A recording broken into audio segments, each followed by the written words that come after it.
The following broadcast is a Nighthawk Network presentation.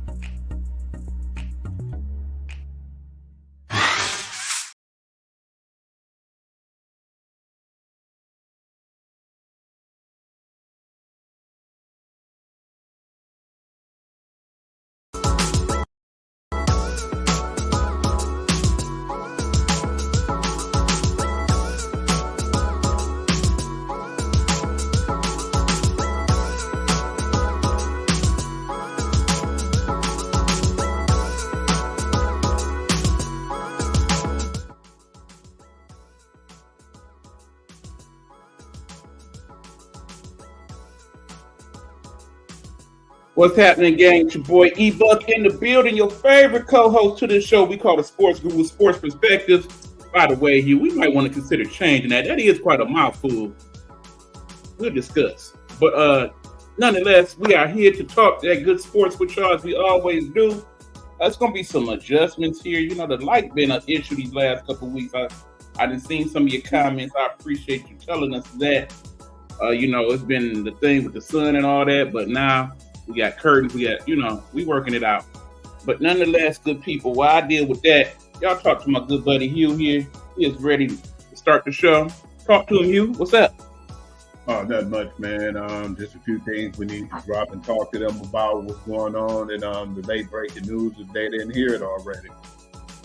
All right, well, hold that thought, good people. While he is getting y'all started with that, I'm making my adjustments. So go ahead, Hugh. Yeah, I don't even want to start off with any breaking news. I just want to start off with some of the stuff that's been going on as far as when it comes to sports. WNBA been pretty good so far, so good. I liked basically the gameplay. When I looked up the teams too, I never really expected Minnesota to be here. The Lynx have been playing really good this year. That was a surprise team, and when I checked them out too, they're only 2 games that separated the 2 teams, and now they're in the championship, and rightfully so. What made that really good to me and impressed me was, that first game. Watching that first game was really good, and I enjoyed it. What I didn't like, though, was the fact that how the Liberty blew that game. They could easily be up 2-0. But what I was surprised with, just the perseverance and how those girls with the Minnesota Lynx fought back. It was actually really exciting to see. And, man, I felt like that game slipped away. But we talked about it, too, that they was too Brianna Stewart heavy, man. And that's where the Achilles heel was when it came to the Las Vegas Aces. They relied too much on Asia Wilson, and that's the reason why I don't think they're playing right now, and they're sitting at home. But then at the same time, it's hard to three-peat, and I just felt like the New York Liberty this whole year had everybody's number. But Minnesota Lynx right now thinking a different thing, man. Right now, while it only being a best-of-5 series, which that will change next year to the best-of-7 when it comes to the championship, I was just surprised to see this game being even right now. But I think the next team who win this game, whoever win this game, I believe would be definitely the heavy favorite to pull this off right now. But because the Liberty wasn't playing no games the second time around, they definitely wanted to make example. Because at first they lost it overtime, and then it was a blowout game too. So we're off to game 3 now, and what are your predictions on who do you think is going to win this next game? Well, as you know, game 3 is tonight, this being Wednesday as we record this. So far, we got 1-1 in the WNBA Finals between the New York Liberty and Minnesota Lynx. Like I said, game 1 was very exciting. It came down to a furious comeback by the Lynx. I definitely was very impressed, particularly with Miss Courtney Williams, who basically took the game onto herself to take that game over. But again, it was on Stewie, man. Stewie could have won that game. She just didn't pull her out the way she needed to at the end there. And overtime, she kind of failed them. She felt some type of way. She took it to her. So in game 2, it was a whole different story. It was very Stewie dominant. She even broke the WA Finals record for steals in the game with 7.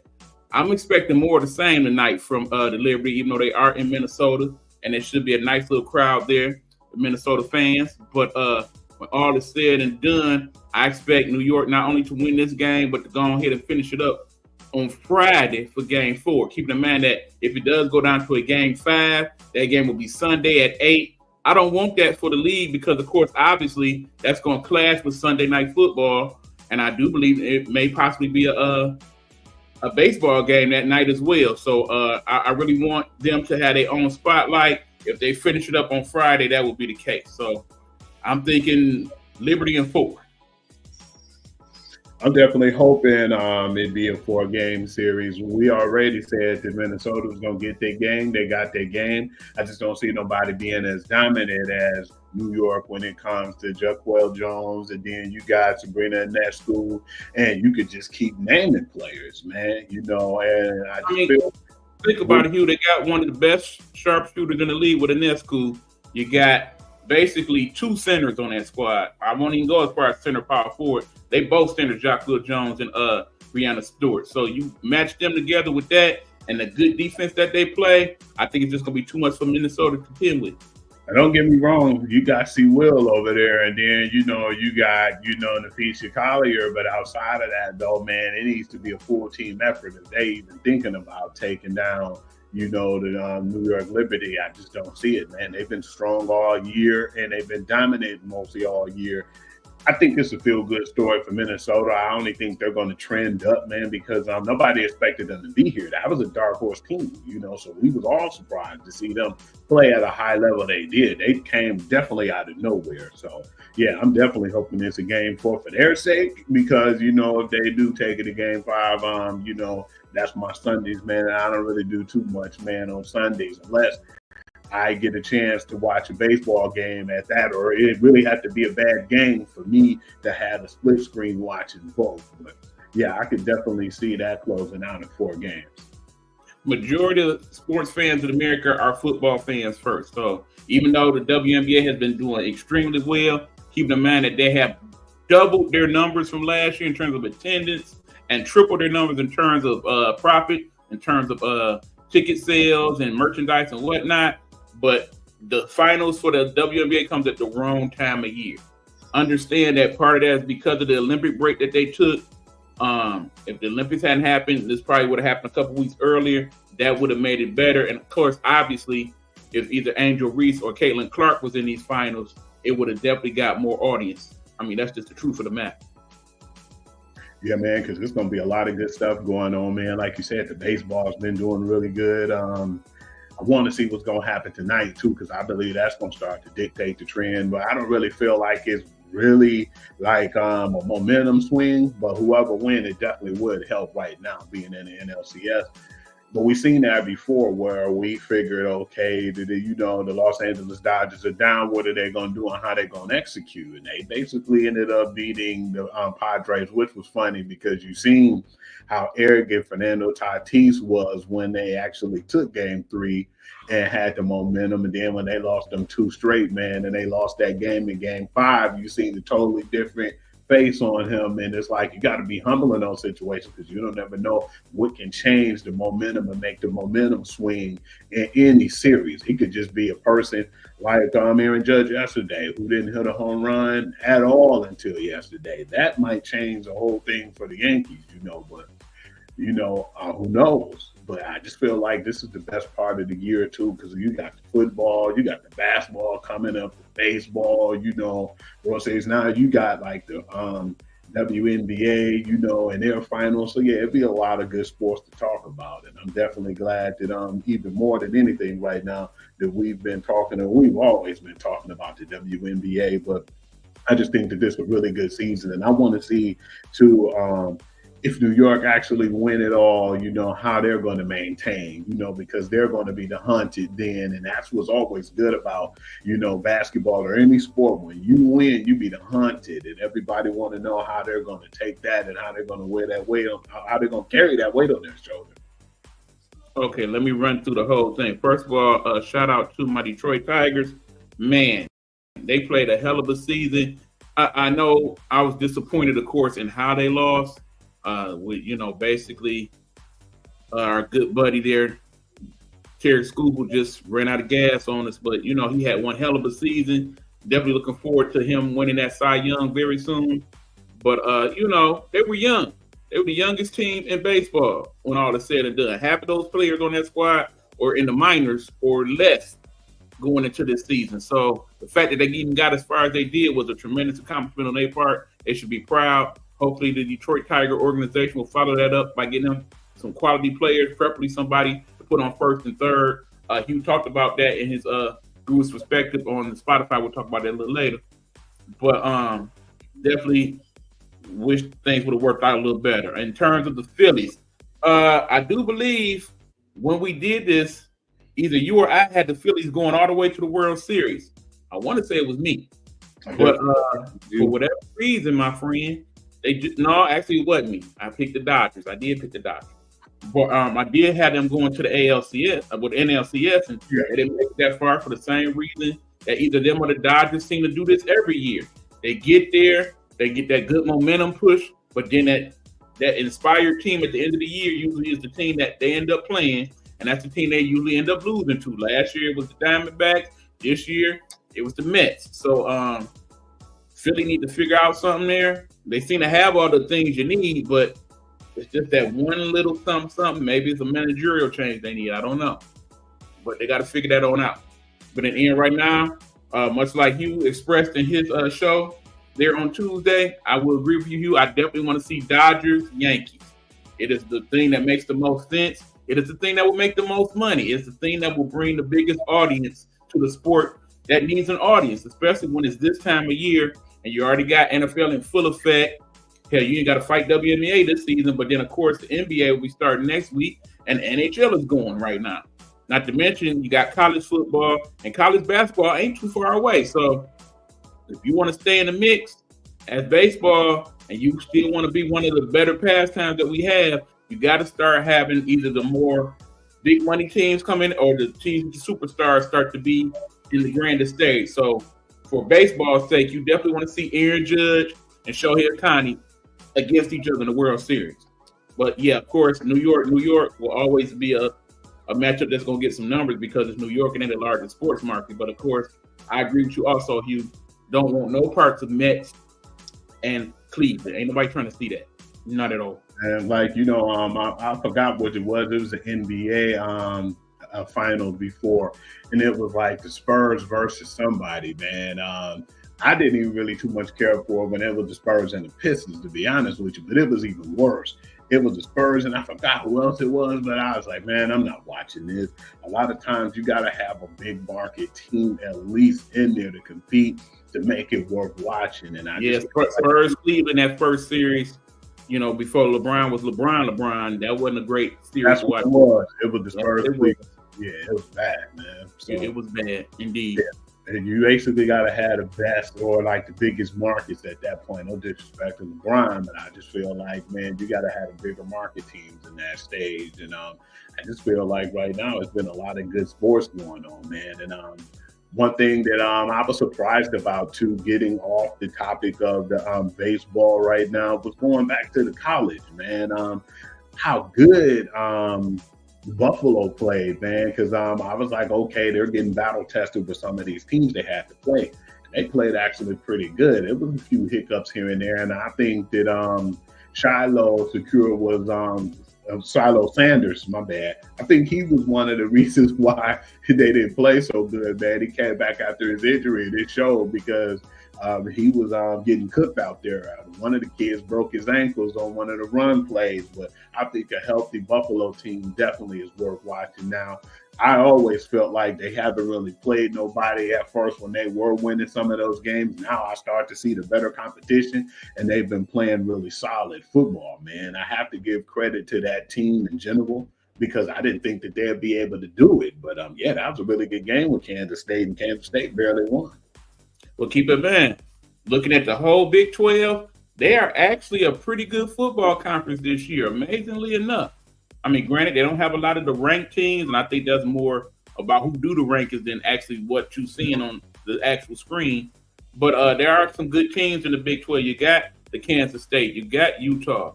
Even BYU was looking pretty good this year.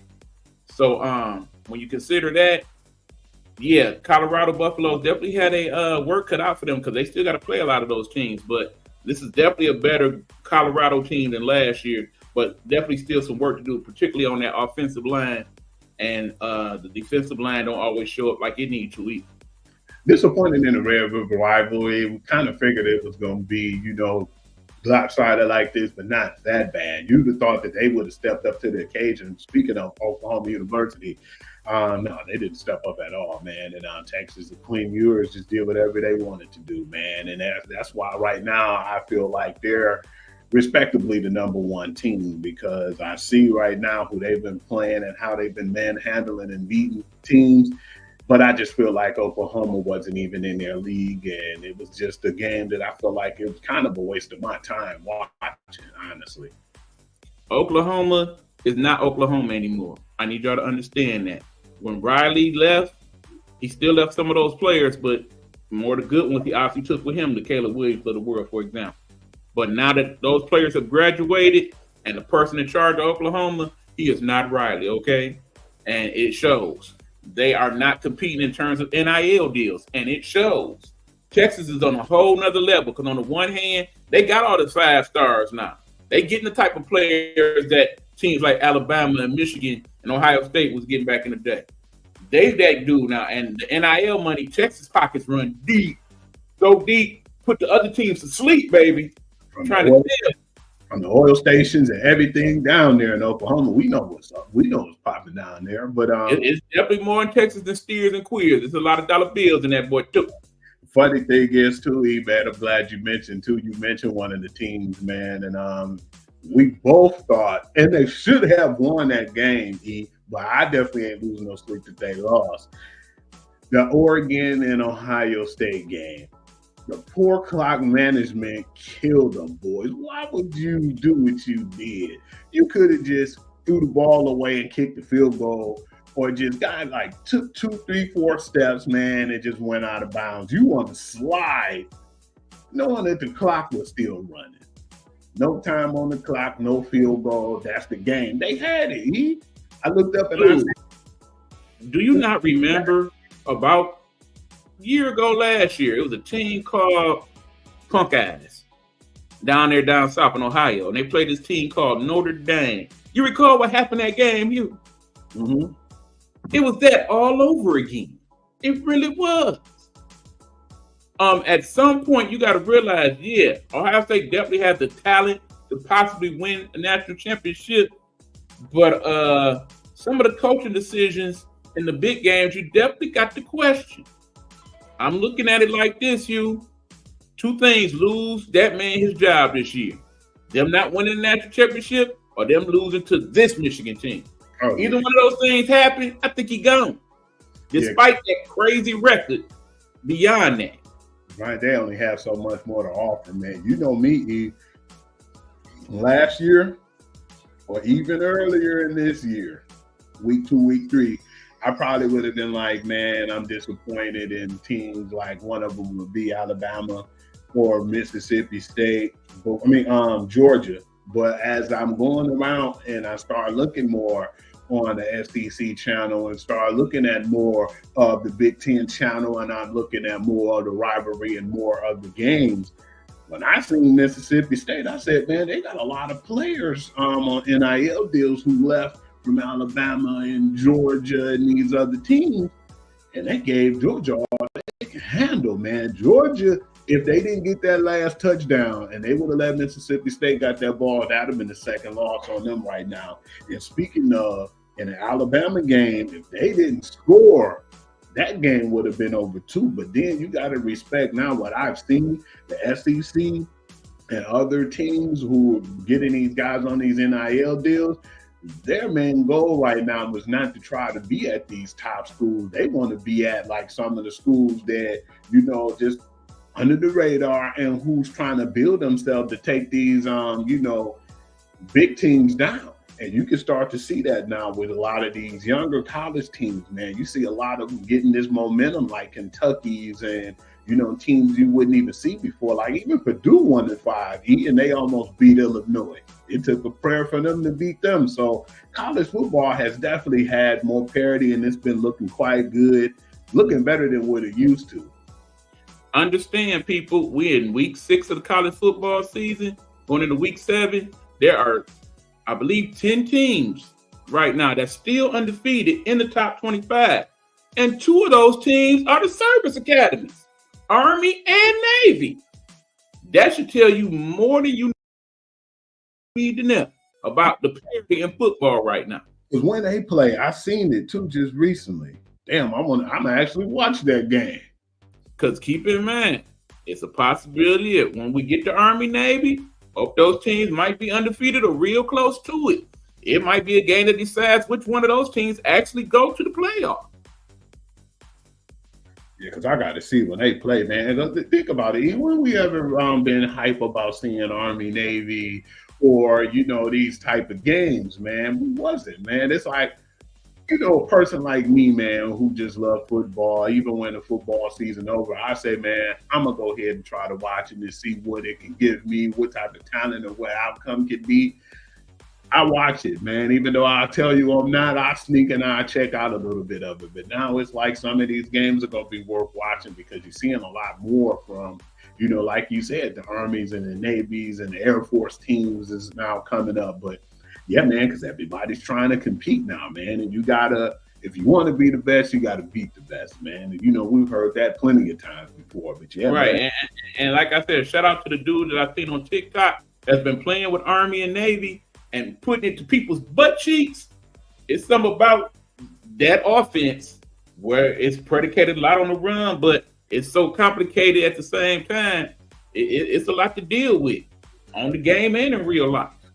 Yeah, because when those teams like Georgia Tech and like some of these Army and Navy teams be having that triple option and all that crazy stuff, a lot of times you might beat them, but that's difficult to deal with, man, when you have that type of stuff and that crazy type of spread offense. So yeah, I'm definitely interested in what's going to happen the rest of this season, but I'm definitely looking forward to the up and coming games where it's going to be, I'm hoping, more heavy on like the ranked teams facing each other too. So yeah, man, because the crazy part is, even when I thought that we wasn't going to get a lot of competition when teams was unranked playing ranked teams, man, that was some of the biggest upsets we've seen that week. So I just been definitely glad with the product and what's been going on in college football right now. It definitely was a good week, bigger than what people might have thought it was going to be. And understand, this week coming up going to be even better. Some very marquee matchups in next week. Yeah, because I'm looking right now, man. I see Michigan, Illinois, number 22 and 24. No, we ain't talking about that. Oh. Because I was about to say, because there ain't really too many I see on here, maybe 3. Okay, well, let's have a look there with Hugh, and let me give you my thoughts on that there. Go ahead, Hugh, what you got? Michigan, like I was saying, Michigan and Illinois, number 20. Granted, ranked teams, but not so much. Really not really too interested in the Bama-Tennessee game. You should be. Those are definitely two of the better teams in the SEC, and more than likely the winner of that game is probably going to the playoffs. And the Georgia and Texas game, that's really the one I've been looking out for. Now that is the marquee game of the weekend, no doubt about that. But also, let's talk about number 6 Miami taking on a 4-2 Louisville team. That's going to be a pretty good game, Hugh. Yeah, because a lot of people look at it and they feel like with Miami, that Miami just going to be totally dominant. But for the most part, man, we've seen them struggle. They should have lost 2 games already, man. One of them was very controversial. But, yeah, man, Louisville, some of the games they lost, man, it wasn't like they got blown out neither. It was some really close contested games they played. Yeah, that's a probably good football team. Here's another game that should be on your radar. Keep in mind, one of those 10 teams that's undefeated, Indiana at 6-0, taking on Nebraska at 5-1. I see that game too, man, and I think that game gonna disappoint. Okay, I think that's actually gonna be a pretty decent game. I don't see either one of those teams dominating the other one, so I think that's gonna be good. I do actually think Nebraska is going to end Indiana's undefeated season, though. Okay, here's another one for you. You got number 10 Clemson at 5-1 taking on Virginia at 4-2. Not really surprised with this one. I think it's gonna be a blowout, and I'm gonna go with Clemson on this one. Yeah, I think Virginia give them a game the first half. I think the second half they take that over. Okay, And remember that team, Georgia Tech? Remember that team? Mm-hmm. That team is 5-2 now. And who they got this week? Notre Dame. I would definitely like that one. That looks like something interesting because they got a lot to prove, man. I still feel like after they won and they had their high hopes against Florida State, and now we see how bad Florida State is as a team, that they got a chance to redeem themselves with Notre Dame coming to town. Here's another one for you, Hugh. You got Arkansas, a surprising 4-2, but that's actually a pretty decent Arkansas team taking on LSU. I'm not having LSU because I think LSU gonna get them. All right, and then another game that I might throw in the mix here. Let me see. That's pretty much. I like a lot of what I saw. Oh yeah, we got BYU taking on Oklahoma State. I got BYU and I got them by 20. Oh wow! And the line on that is 9.5. That's interesting. But because it's in BYU and it's a night game, I'm just curious to see how that plays out with that crowd. You know, they usually show out at night over there in Utah around Provo way. But yeah, like I said, it's definitely some good games coming up this weekend in college. But we ain't here just to talk about that. What else you got on the slate there, Hugh?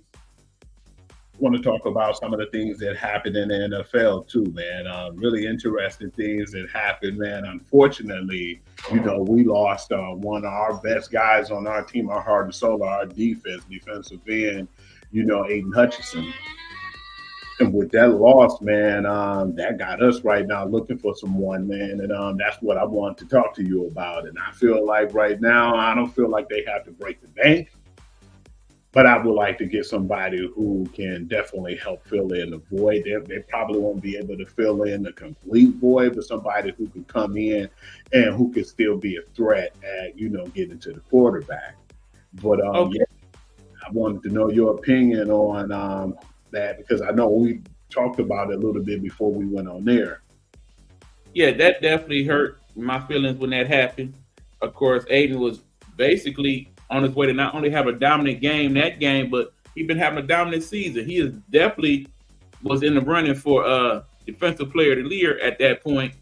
It's unfortunate what happened. It was just one of those freaky things that happens, and that thing we know is NFL. But it's crazy how some of the biggest injuries this year has been pretty much friendly fire, where basically your teammate is what did it to you. Mm-hmm.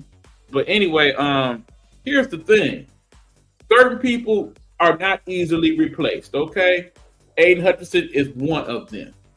If you're going to replace somebody like Hutch with somebody close to Hutch or slightly better, it's going to cost you, particularly when teams know you semi-desperate and wants to make that happen in an incredible way. Now, right now, the three names have been thrown out there. Well, I'm going to throw a fourth one in because everybody been talking about having J.J. Watt come out of retirement, but I don't think that's going to happen. We basically got our good buddy, Max Crosby, Michigan native, Eastern Michigan graduate, that's currently over there with the Raiders. That's the name that most people want to throw in the mix with that. I think he fits in quite well to what Aiden was doing. It will be even more interesting to see what happens when Aiden gets back, and then you got Max on one side and him on the other. But because the Raiders know that, they are going to want big money. Not to mention the fact that Crosby ain't necessarily displeased with being with the Raiders at the moment, but in the same token has expressed interest in wanting to come home to play. So there's that. Then, of course, the name that's thrown out there as well is a young man over there in Cleveland.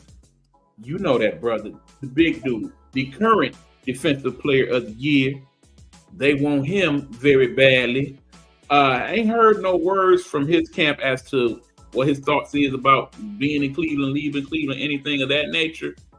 But kid from Texas A&M definitely will fit in well here. Big dude, you pretty much slide him in just like you did with Aiden, whatever side of the line, and let him do his thing. Then there are other names that people been throwing in. The third one I've heard a lot of is, of course, that kid Henson for Cincinnati. I don't think he really fit as well as those two particular individuals. Now, the question of the day is, what are the Lions willing to pay to make that happen? understand that in order to get those two particular players, it's going to cost you the type of capital where you say, okay, I'm not worried about the future. I'm all in right now. So me, myself, I say if it costs you more than 2 number 1 picks, and that is next year's pick, and the year after, keep in mind that both of those should be high picks because we should be a playoff team both of those years. If it costs more than that, I wouldn't do it. I would not do it. I would not risk the future because worst case scenario, Hugh, Hutch don't come back. We still a playoff team. We still ain't quite Super Bowl. You got a convenient excuse already as to why we didn't make it, and we still got next year, knowing that we done signed everybody that we need to sign, with the exception of Hutchinson, man. And we can do this all over again next year. But everybody just being a little bit older, but still not old at all. Kind of understand why last year that they didn't do what they did because we thought that they was going to go after Montez Sweat or Chase Young or somebody who was out there on the market at the trade deadline. But when we seen what they did, I said, okay, I understand why they didn't do it because they re-signed Penei Sewell to a long contract. You got Jared Goff, Amon-Ra St. Brown, and now you got Elam McNeil. They all signed for 4 years. So we got that same nucleus that's going to be there on the team that we're not worried about. And don't forget, they signed Decker to an extension also. Yeah. So, yeah. And so you get all these guys back, and then you figure, okay, that's why they basically stood their ground. But you did have the draft, and they didn't go after nobody in the draft neither. You know, and now we're looking at it like when he got hurt, we didn't expect it to happen. It just happened. I still look at it too like other guys you didn't even mention. He is another guy on Cleveland that they might definitely wouldn't be too, sad to let go of because, we all know Myles Garrett is one of them franchise players, but, you got Zadarius Smith over there too. I've been hearing the Jadeveon Clowney name. I said, absolutely not. I don't want that dude over here. And because I don't feel like I feel like 3 years ago he was done. But then, they were saying that they were making calls about Hassan Reddick. I don't think that that's going to be something. No. I think you have to consider the locker room when you deal with a dude like Reddick. If he ain't willing to play and he's definitely healthy over there right now, you don't want to get him here and then he feels some type of way about how Dan didn't talk to him and now he don't want to play here either. No thank you. I feel like he shouldn't be here because of the fact that I just don't want that to be the case because like you said, man, he didn't even prove himself. What I like about Matt Judon versus how Hassan Reddick handled his situation, Matt Judon was upset and he wasn't happy about what was going on in New England. But then when he went to the Atlanta Falcons, he said, I've never played a down over here. If anything, if you guys give me an extension, I want to basically come in and I want to play and y'all pay me for what I'm worth of what I did this year. I can't ask for, an extension and I haven't played it down for you guys. So I don't think that'd be fair. And that's how Hassan Reddick should have came across. But and Lord knows I would have loved having Judon over here. That would have been a good move too. Yeah, it's just the fact that by them not going after nobody, the Isaiah Thomas guy they had, I think he was like a 5th string person. He was on practice squads and just flipping back and forth, and he wasn't really no person that actually had anything going for him. So I'm thinking now they looking at it like, well, we can give him a chance to prove himself, if possible. But I seen another guy too, and I was like, damn, I wish we went after him, and we didn't. It was Yannick Ngakoue. I thought that they should have went after him too as well. Those are those types of moves to me. You see the little motion I'm making here? That's just little drops in the bucket. That's just like when you're a cook and you're tasting your food and you say, this need a little bit more pepper, this need a little bit more garlic. It don't really make it extremely better. It just make it a little bit better, Yeah. A little extra spice. Now, if you actually wants to put some jalapeno or something in it, you go out and get Crosby, or you go out and get why his name don't want to come out my mouth? Ooh, Myles Garrett. There we go. Thank you. Good people. Those two people is equivalent. Okay. Hell, Max might even be slightly better than Aiden, truth be told. But when all is said and done, if that move ain't happened by the end of next week, it's not going to. Not to mention, you're playing one of the better teams in the league right now. Let's say they mess around, win by about 10 to 14 points. If that happens, Hugh, there will be no moves made. They're going to ride with what they got. I look at it now and I feel like they didn't really have no pass rusher after Aiden. That guy, Isaiah Thomas, they pulled off the practice squad. That might be somebody they look at like, man, let's give him a chance to prove himself, man, and give him an opportunity. Remember, we still got that kid Houston for whatever reason. They ain't been playing him, but if ever there was a time they was going to play him, it might as well be now. They're not going to, break the bank, for their future. And I believe that that's how we're built. If you notice, man, besides Jared Goff, coming in and taking over at the quarterback, man, and, we had the Tim Patrick deal was really good. I'm surprised how well he came over and been playing. But it's like we're not going to break the bank. And we feel like that's how we've been doing and executing and making our teams better through the draft. Because look what all Brad Holmes did, man. People don't realize, man, that was the guy who looked at Aaron Donald and built that foundation over there with the Rams that helped them win the Super Bowl before he right over here. And Todd Gurley's and things of the world. Absolutely. But, yeah, like I said, I trust the brain trust right now that is Brad and Dan and Miss Sheila. She shows she has a willingness to open the purse strings to make it happen. But like I said, considering what has happened to Aiden, if we don't win the Super Bowl, it's not the end of the world. Remember, I did pick them to go, but I did throw the caveat, as I always do, depending on if certain people get hurt. That is definitely one of the two people I'm thinking about for the Lions. Lord knows if, knock on wood, you get Mahomes or Kelsey or Worthy hurt right now for them, or Jones, it's a wrap. It ain't happening. No 3P.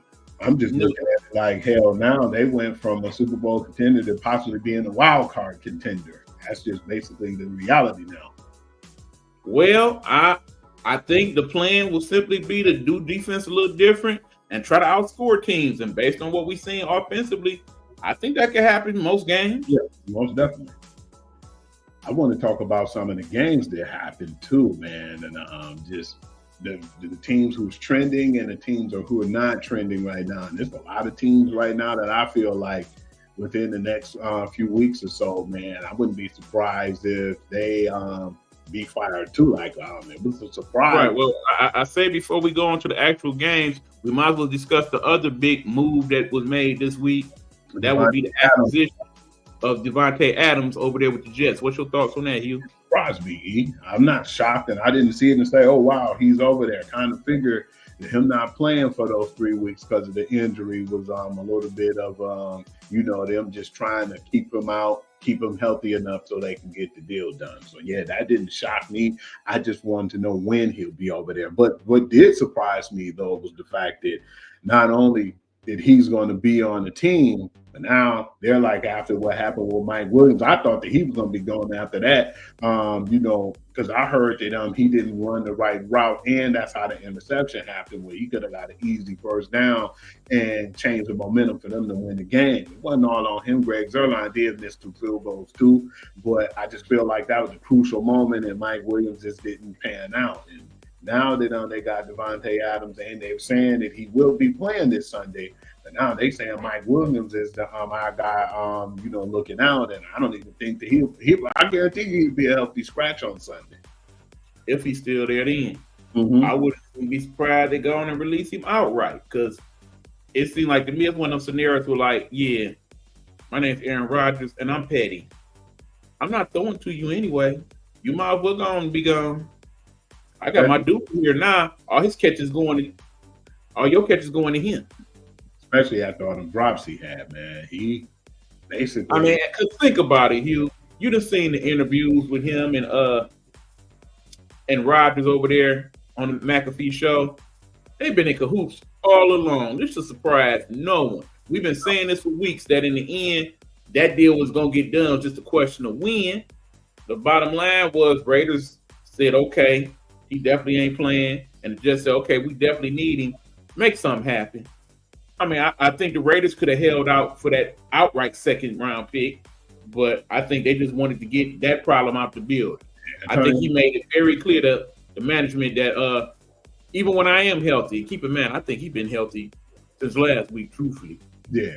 Wasn't not healthy after that first week. But yeah, you can just see by the looks on his face and how he was describing the play and all. They've been talking on the phone. If there's such a thing as tampering within season, it happened, okay? Him and Aaron been kicking it daily, it seemed like, the way they was talking. The misconception to me was, and the weird part about all of this is not even from this year, it's from last year when him and Max Crosby said that they wanted to be traded if Antonio Pierce is not the coach. He's the coach now, and then this year something just didn't mesh between him and Pierce, and then that's when he requested to be traded. And then that's what he got. He got his wish. But one thing, though, on the Pat McAfee show, I could say that was actually pretty cool, though, when Pat McAfee was talking to him and he kind of looked to the side. And then, you seen, Devontae Adams right there hanging out with him. That was a thing to do on TV, even though, like you said, did that let you know that something was brewing the whole time? We talked about it the whole year, though. Like, if the Raiders are not doing good, man, I wouldn't be surprised if Devontae Adams go over there. And that's been something that other people have been saying too, talking heads. It wasn't just us. So it's not really a surprise. It was just when it was going to happen. And the Raiders organization is not really a great organization either, and the way things have been handled. So, yeah, it's time for them to move on because Antonio Pierce said himself, we didn't have him for 3 weeks and kind of figured that by now. So, we might as well just let him go because he's been gone for 3 weeks. I mean, just like we know WWE, the bloodline gonna get back together. We knew this was gonna happen, okay? It was just a question of when. Not a surprise move, truthfully, was the move that Cleveland made, getting rid of their top receiver and sending him to Buffalo, Amari Cooper. That move surprised me.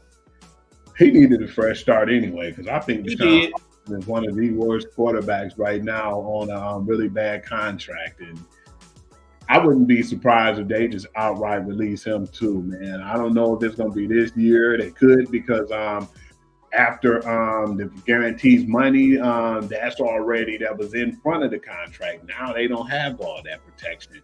I would definitely let him go, man. But I think it was good for both of them too, because I just feel like people were dying over there, man. Hopefully he can do well for, Josh Allen, which I think that he will, because that's what just let you know with Buffalo too. At first, you didn't need Stephon Diggs until you needed him. That's the funny thing, because they were all, man, I like to distribute the ball to everyone and not just focus on one person taking shots at this man. And then now you had that Ravens game where they straight disrespected y'all. They put up zero coverage and they wasn't even blitzing. And they like, man, you ain't going to throw the ball. These dudes can't catch. And we basically got some people who can shut them down. And they got shut down. There ain't nobody who has separation on the team. I like Keon Coleman as a red zone threat. Shahir, he's actually a decent, wide receiver, but it's not no household names over there. It was more or less Kincaid and what's the other guy's name? The other tight end on the team. Mr. Nobody.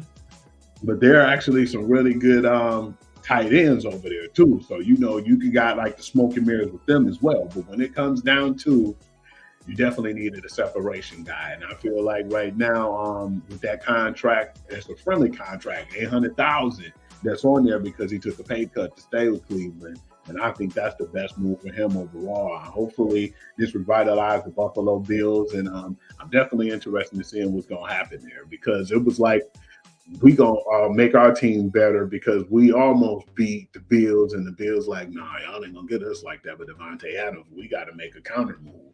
And that's exactly what they did. So, yeah, I definitely thought that was pretty interesting that both teams did that. The thing is this. I understand why Buffalo made the move. They basically are on the verge of being the potential winner of NFC East. But then, of course, when they made the Devontae move, they needed to make a corresponding move just to stay on a level with them. Now, in terms of Cleveland, understand you got Cincinnati not looking so good over there. You got Baltimore, that's obviously Baltimore. And Pittsburgh still, they got a winning record. You still don't know. So Cleveland, they just need to make a few adjustments, it would seem, and be in the mix. But it seemed like to me, if you made that move, you're saying, okay, since we stuck with Deshaun, it don't matter what else we do. We doomed. So a couple losses from now, who knows who might be able to get themselves freed out of Cleveland. Then I like too is the fact that I recall you saying that you wasn't really too keen on Trey Hendrickson. One good thing about Trey Hendrickson though is the fact that he's played with them in New Orleans and he knows the system and he knows what to do right now in that system. But how much is Cleveland? I mean, how much is Cincinnati talking about? Because like you said, in this situation, they got basically the control. They're in the driver's seat. They could be like, man, we want a number 2 and nothing else. You know, I wouldn't mind. Number 2, maybe. I would definitely get them a number 1 for Henderson. Not at all. People will say crazier things just to get what they want, but I think that he'll be serviceable over here with a number 2. But I wouldn't go any higher than that. And I like him as a player, but I just still feel like we wouldn't hold King's ransom. We wouldn't be treated like that. I think we're smarter than that here as far as Brad Holmes and what he's been doing. But I definitely still feel like right now in the NFL, depends on what happened this week. Depends on how far the Lions going to go because you still got to play Green Bay and you still got to play a Chicago Bears team who's trending in the right direction with Caleb Williams. You got to play the whole division. Remember, we are the best division in football right now, the NFC North. All 4 teams with a winning record. All 4 teams in the top 10 in point differential in the NFL. You definitely going to have to come with it when it's time to play conference. Like you said, like I always say, them conference games hit different. They definitely going to hit different this year in the NFL. Now, before we move on to discussing the actual games from last week and predictions and all that, we're going to take this break. When we come back, we're going to get into what happened in week 6 and our thoughts and our predictions for week 7 and such. This is Sportsguru, Sports Perspective. E-Buck in the building. Sportsguru there. We'll be back after these words from the Nighthawk Network. You know the motto, my friend. Nighthawk Network. Our voices for our people. Hello, hello, hello. It's another glorious day, my T-Steppers, and you know what time it is. I hope you have all of your comfort together because it's time to dish tea. And you're dishing tea, darlings, with Big Meat. Can't wait. It's time to dish tea with Big Meat. It's time to dish tea with Big Meat. It's time to dish tea with Big Meat. It's time to dish tea with Big Meat. Darling. Nighthawk Network presents Pastor Sean Love. Pastor Sean Love, devoted father and husband, a residing pastor at the River Rouge Bible Assembly in River Rouge, Michigan. Join him as he gives us messages from God's Word, Bible study, and encouragement. You can find him on YouTube under Sean Love.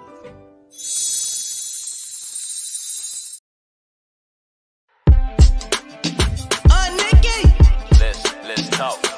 Let's talk. Let's talk.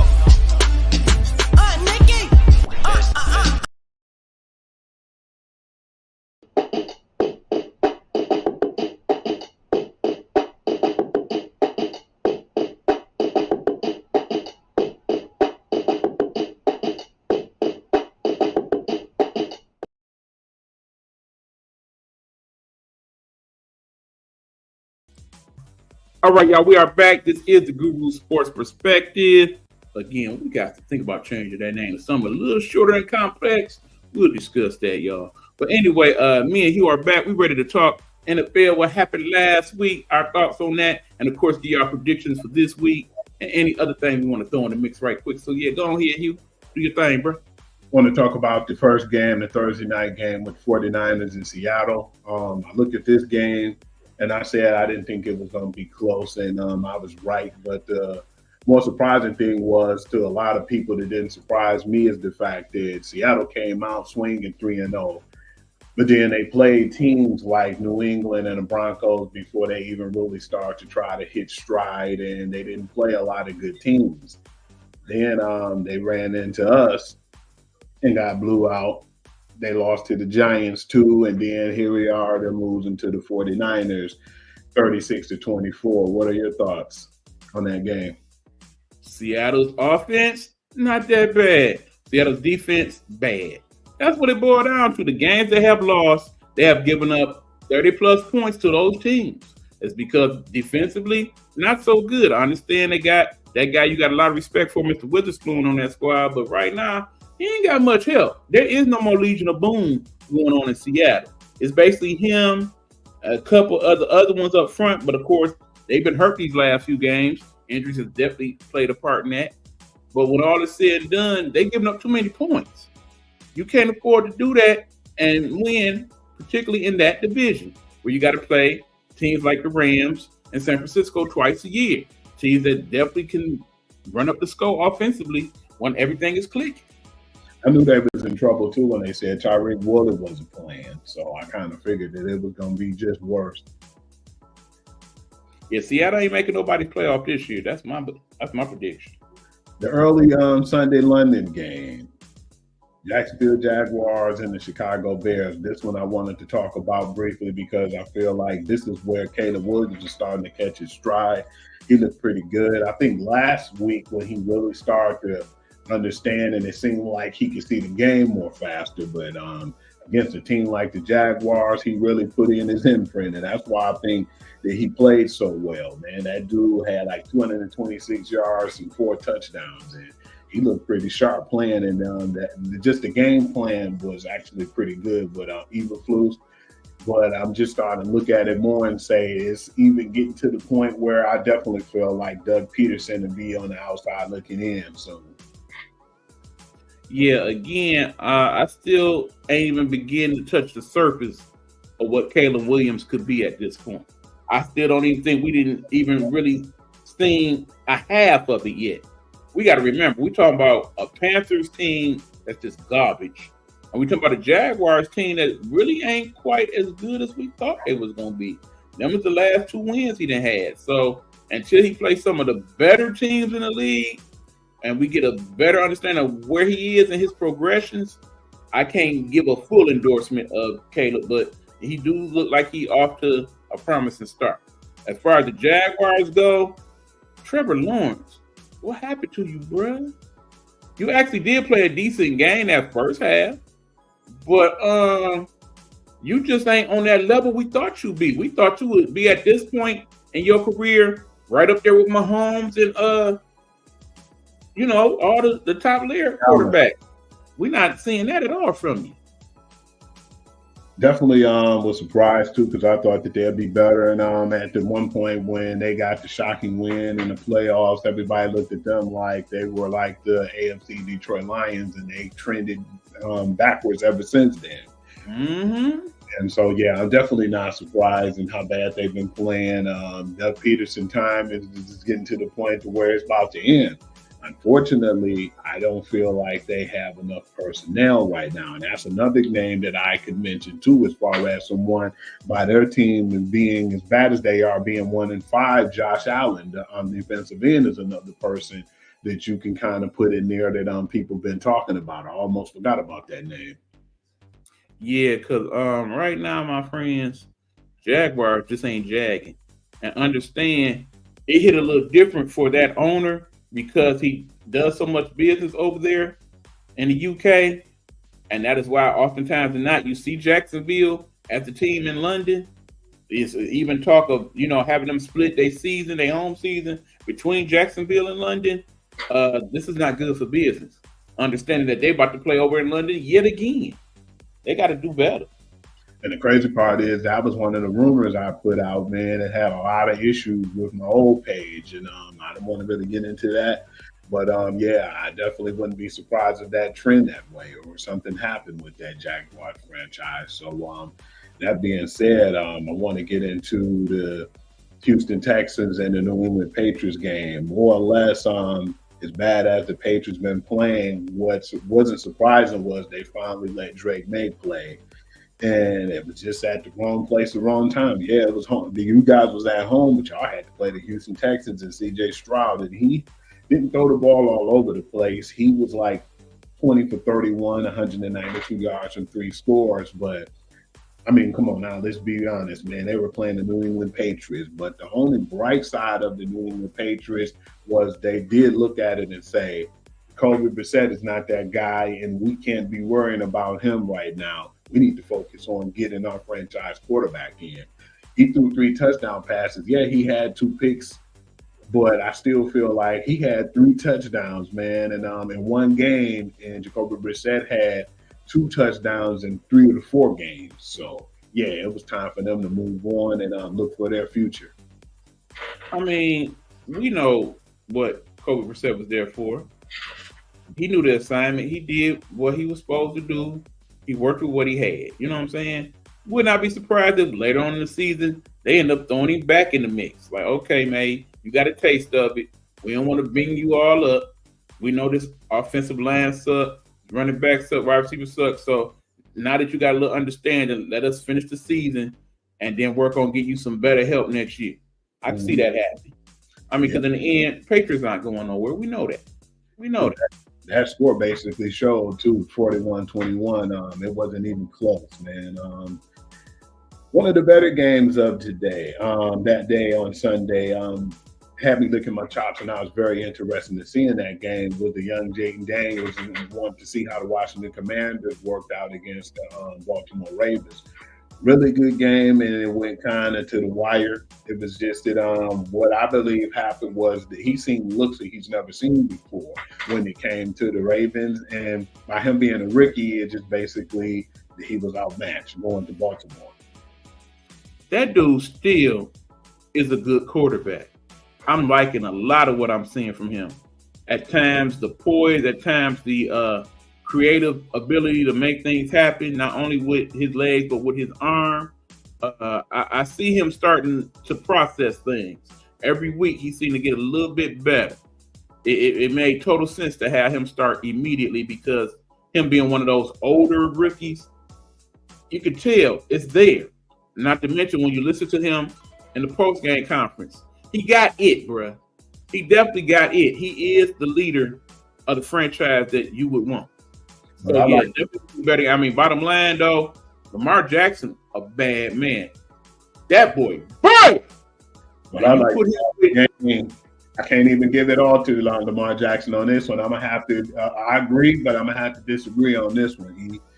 Jay played good, man. He had like 269 yards and 2 scores, and he didn't have an interception on the day. Lamar Jackson definitely did look good, though. He had 323 yards with a touchdown, and he had a pick on the day. But he ain't come by himself. The person that I had to say, though, man, I have to say that Derrick Henry was the X factor in this game. No disrespect to Lamar, man. On 24 carries, he had 132 yards and 2 touchdowns, and they just couldn't stop him, man.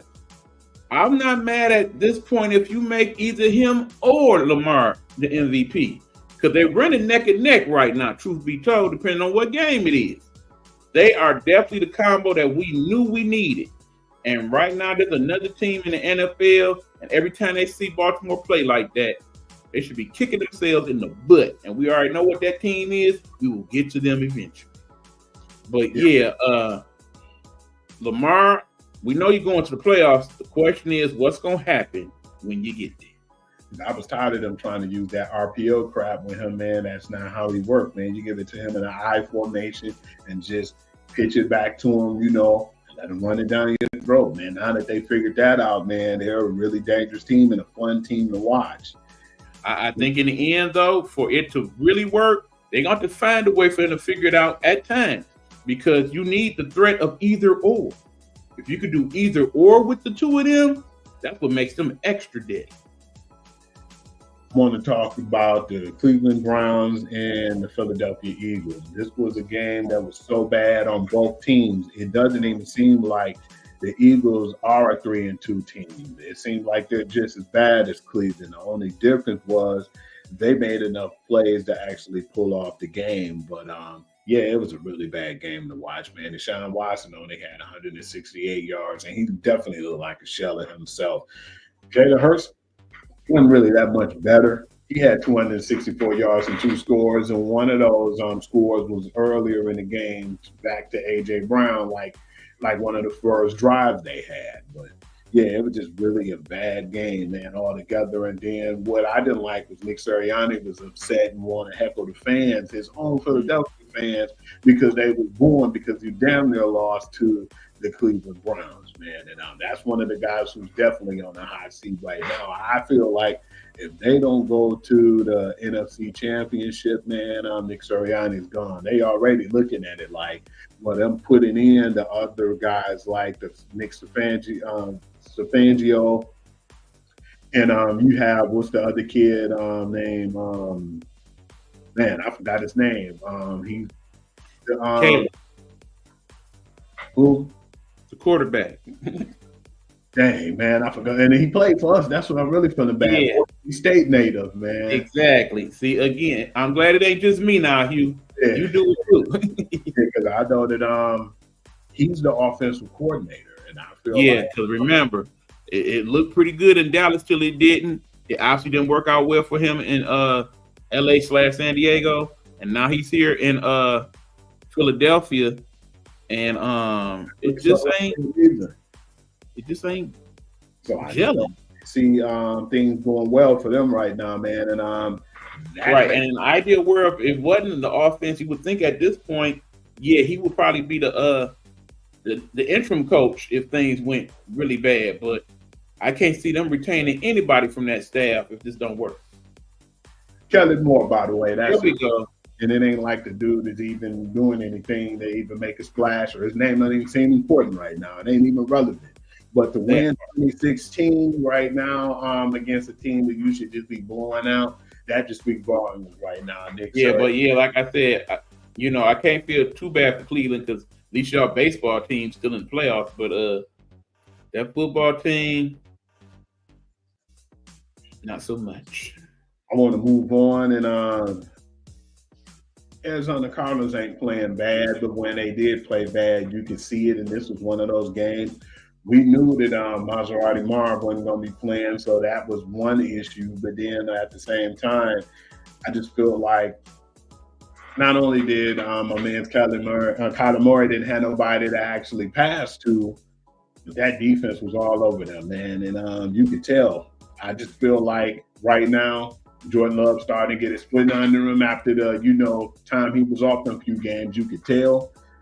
But, man, he looked good, man. 258 through the air, 4 touchdowns. And I just feel like right now with that defense and how good the offense has been playing, even though my man's Romeo Dobbs, did what he did and just was like, man, I'm staying at home. I ain't going to practice. And they suspended him for that game. He was the one who was the it factor in the game, man. He scored 2 touchdowns in the game. So that lets you know how dangerous they are. Even with him out, they can still win games. And Jordan Love's been definitely playing really well. But 34-13, I'm just starting to look at it now, and I'm like, Jonathan Gannon is one of them honorable mention guys who's going to probably be on a hot seat pretty soon. Well, I don't know. I mean, in the end, the thing with the Cardinals, when they lose bad. They don't know how to lose barely. They get whooped. That's how they do it. As far as Packers go, I think the Romeo Dobbs, I think the media and us made a bigger deal out of that than the team itself did. You know what I'm saying? It was one of them things. I don't think we'll ever know what really, really happened.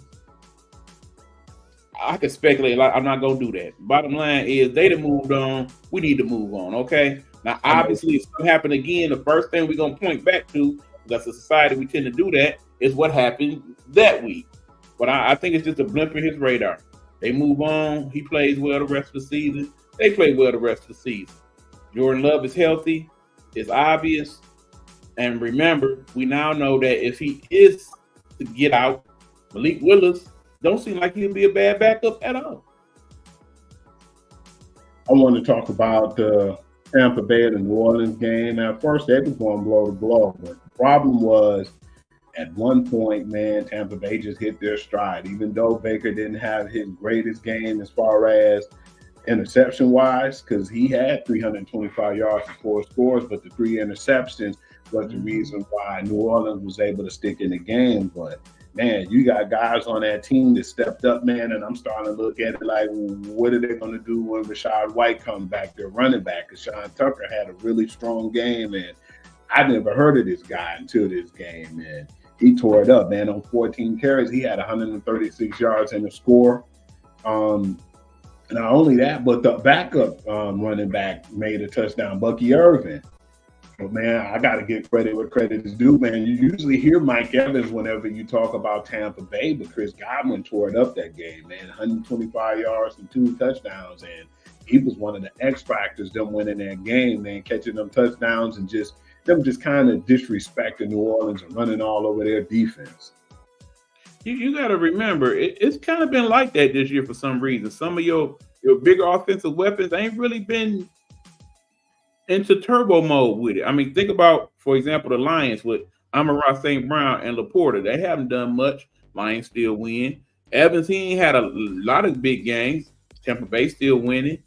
But obviously, you know that the Texans are missing Nico Collins. They still managed to win without him. And, you know, it's just a weird thing. I mean, especially tight ends in general. Not a lot of tight ends being major factors on most of these teams this year, when it's really been the opposite in the last few years. So just an interesting thing to observe. But, yeah, Tampa Bay is definitely a force to be reckoned with. Clearly, I made a bad decision when I said that it was going to be Atlanta that's definitely going to win that division. I don't think so.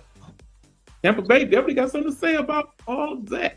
Spencer Rattler didn't really play that bad until he had like 243 yards in the score. But then at the same time, it got to the point where once he had to throw the ball a lot more, that's where he got those picks. But when Tampa went out on that run and they went out on that spread, man, I think they scored like 3 touchdowns after they were just about neck and neck. So, yeah, it was a really intense game. And in New Orleans, too, I was surprised that they whooped them like that. 51-27 was the final score in that one. I'm comfortable enough with what I've seen from Spencer Rattler to let him keep playing until Eric Carr is fully healthy.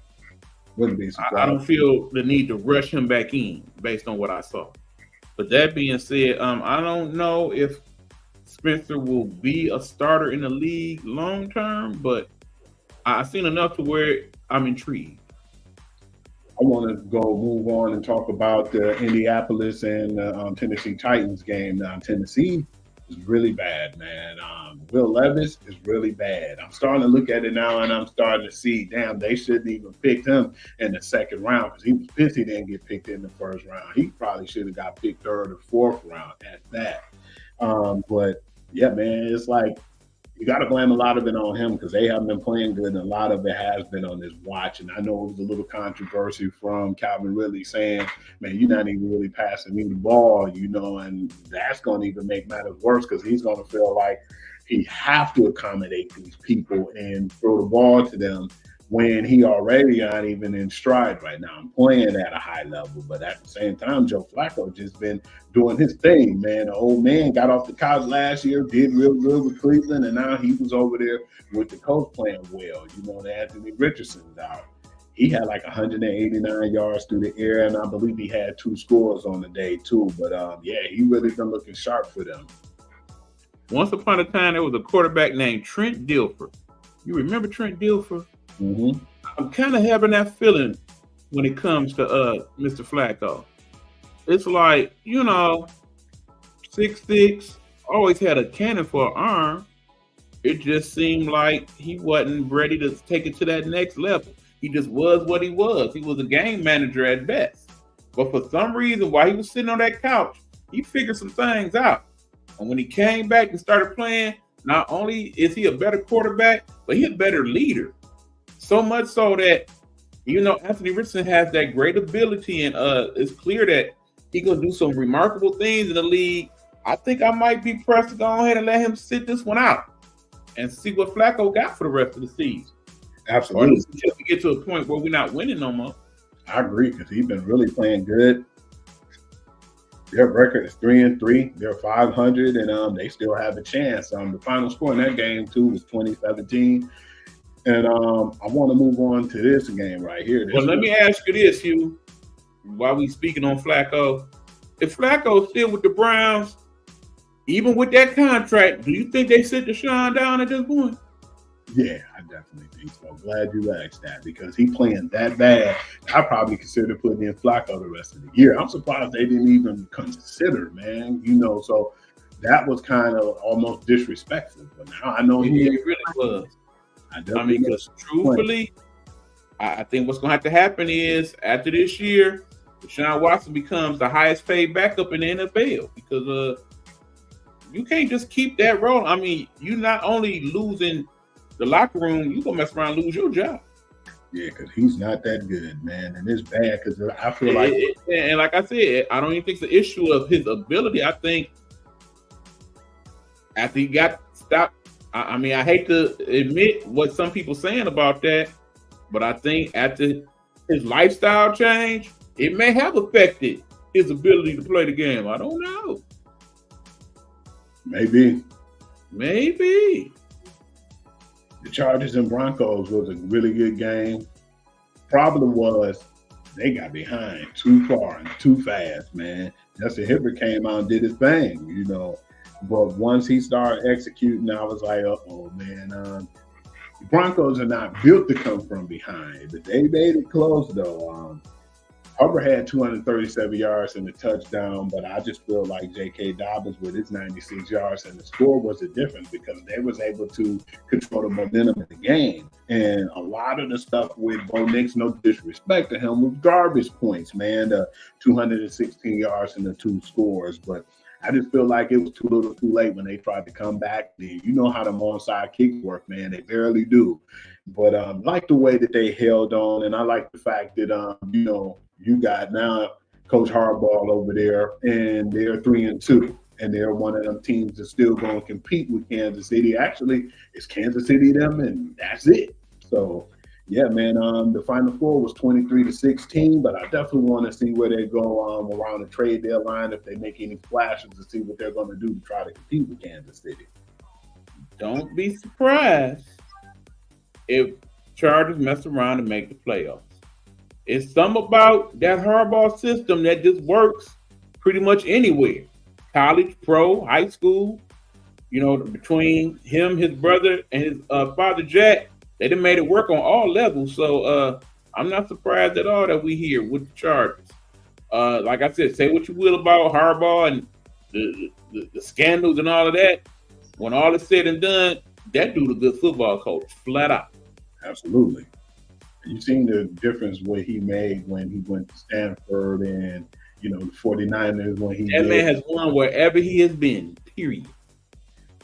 Justin Fields ain't do as good as I thought he would. His numbers didn't come out to me like, oh, wow, he tore it up. He had 145 yards. That was it through the air. But you got Najee Harris playing well and the defense clicking. That was the X factor right there, man. And what surprised me, too, was the fact that Aiden O'Connell didn't play that bad. But it wasn't really nothing going on with them, man. They wasn't clicking. Once my man's Madison did what he did and he scored that touchdown at the beginning, it surprised me because I said, okay, damn, they scored. I was like, okay, so now what? After they scored, they didn't really do much after that, man. They got like a couple of field goals or what have you. But after that, that's when the Steelers ran wild on them, man. The interesting news, too, is the fact that now I'm hearing Russell Wilson is throwing the ball, and he's been more or less the main person taking on the bulk of the offense in practice, and they're considering starting him right now. I think that until, they lose, they shouldn't have made that move. And what are your thoughts on that? I think at some point this season, you got to play Russell Wilson. You got to see what he got. Remember, both of them are on a last year contract, okay? You're not paying Russell basically anything just to see if he still got enough left in the tank to hold on for a couple years. Bottom line is Justin Fields ain't going nowhere. You're not going nowhere. If you put Russell in for a couple weeks and the offense looks markedly better, and I mean it need to look markedly better, then you keep Russ. If you put Russell in and the offense is the same, or obviously if it's worse, ain't no harm, no foul. You take Russell on out, you put Fields back in. needing Russell to understand at this point, you are no longer the starter. You are the backup. You will only get back in there during garbage time, and if for whatever reason Justin get hurt. You had your chance. We gave it to you. I was fair to you as a man. That's that. Go ahead, right up into the sunset with your fine ass wife and your kids, and hit the CBS Sports Desk or wherever you're gonna be. Again, I ain't worried about Russell. He made a nice amount of money in the league. He's still a fringe Hall of Famer. He done won a ring. He'll be all right. Some of the talking heads were saying too that one of the reasons why they think they're going to give Russ a look is because it was some plays and his throws that, and plays that was out there on the field that they didn't feel like Justin Fields made, that they think that Russ can come out there and execute. But we'll know it when we see it. And I guess that'll be this week. All righty. On that game. Again, I told you, win, lose, or draw, Pittsburgh was going to find a way to have another winning season. I agree. The final score was 32-13. This one right here didn't surprise me. It was like Atlanta basically outclassed the Panthers. And now I'm thinking your man's Red Rifle had that one good game in him. He probably only had that one good game left, man. It's time to put him back on the bench, man. It's like basically you a person and you running out of energy and you hit that Red Bull right quick and they give you them wings and you good. That Red Bull ran out, Hugh. Yeah, that rifle got to be in the Panthers I thought they was. That Red Rifle backfired on him, man. He need to hit the reset button. Kirk Cousins wasn't that bad, but I just feel like it was just more of a dominant run game, and they just outclassed them guys, man. He had like 225 yards and a touchdown.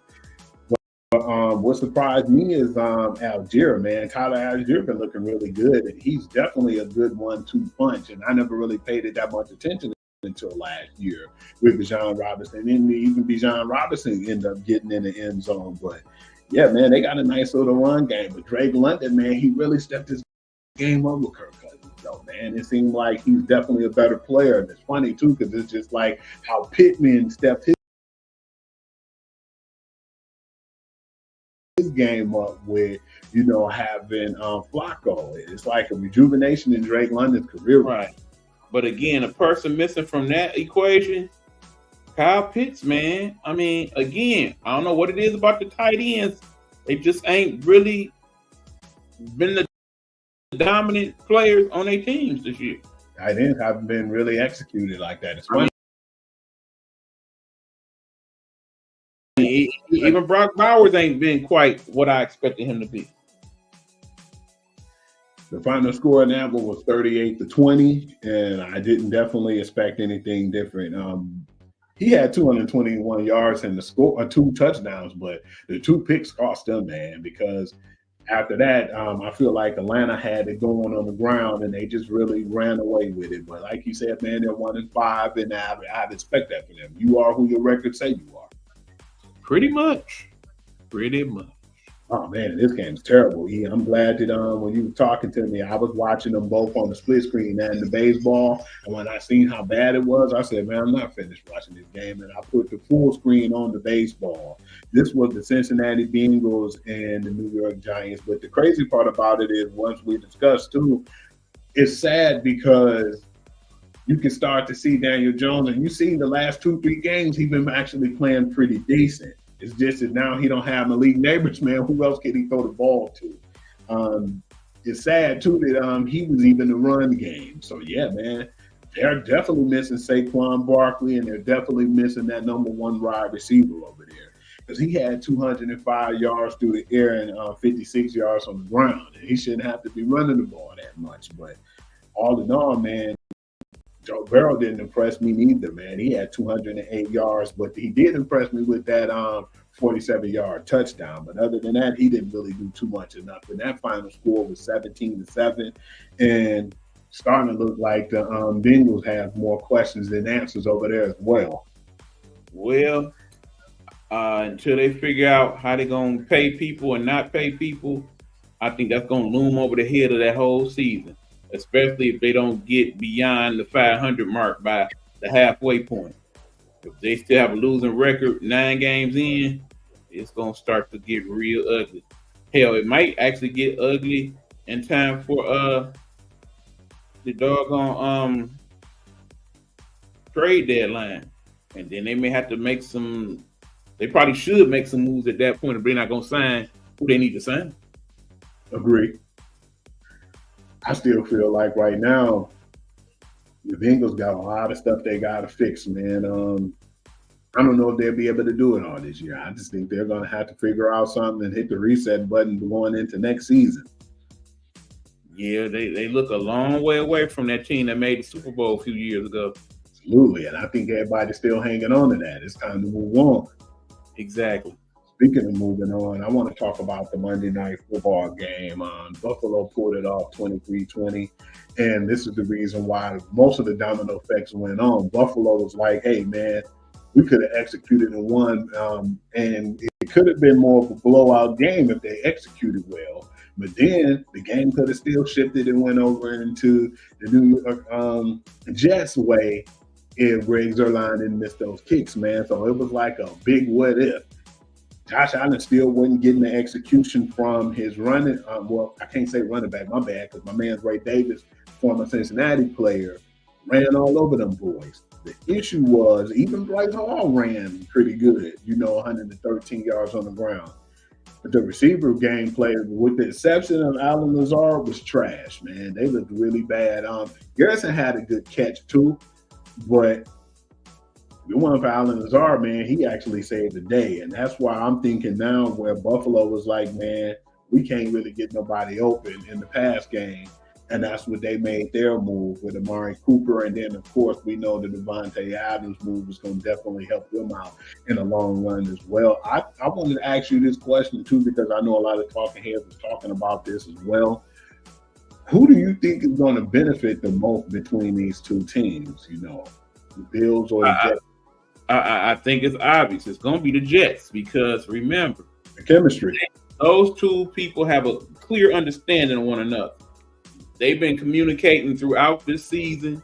Ain't no doubt in my mind. They've been communicating with. It's been a plan of theirs for a year and a half that eventually you're going to find your way on this team with me. We're going to make this happen some type of way. And until then, you just maintain over there and I maintain over here. And when we make it happen, then we're going to make it happen. I don't think we know what the Jets really are until you get them a game or two to go on and put their puzzle pieces together, the link rings, Captain Planet, however you want to look at it, and see what they make happen from there. So this game is pretty much a throwaway for both of them squads. As far as Buffalo go, can only be better with a receiver with the caliber of Amari Cooper. I just can't see a scenario to where they don't play a little bit better having that dude to throw the ball to. But in the end, it's them two teams for that division. It's very obvious. And the chemistry. England is total trash, and Miami, I think at that point when we do get Tua back, and apparently that is the news, Tua is coming back. Tua got one more. He got one more. It happened one more time, he's done. He's done. He need to wear one of them Guardian helmets, man. Do you agree? And I'm so glad you brought that up because if you notice, lately, there's been more concussions this season in the NFL. I understand they look kind of funky and all of that. Hey, it's some creative people out here. You can make them look some type of way to make them look like the coolest helmet accessories ever. Talk to Cardi B, whoever you need to talk to make it look all right. They say that's the main reason why people ain't been wanting to do it because of what it looks like. How it makes them look. Damn, being soft, when you 40 and 50 and you don't know your grandkids' names and whatnot, you're going to wish you had that damn helmet on. You better wear that damn helmet. You can't worry about being cool a lot of times versus protecting yourself. You can't be cool with marshmallow for brains. If you want. I don't like cool, I understand, but brother, one more time, that's it. You got to, if they don't do it for you, you got to be man enough to do it for yourself. I thought that was it for him, man. But since he is coming back, yeah, man. It's it, bro. It's it. If you want, we can hit into a commercial break, man, because I wanted to talk about both on the college and the NFL game predictions. All right, when we come back, y'all, we will have our game predictions for the week. This is the Guru Sports Perspective. I swear to God, Hugh, next week, We might have a new name, y'all. We're gonna talk about it. But anyway, when we come back, prediction time. Until then, hold on. Let me do this for y'all. You know we gotta shout out our favorite person here in the network. Not that we don't love all of y'all, but it's that one person always show us love, so we always gotta show love back. Tell them who it is, you. Road to Stardom. Check it out.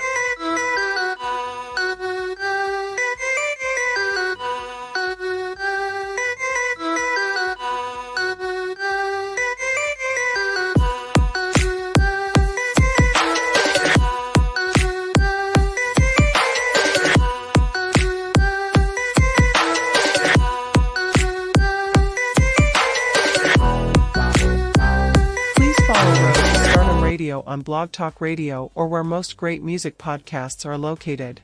Don't forget to subscribe and show some love.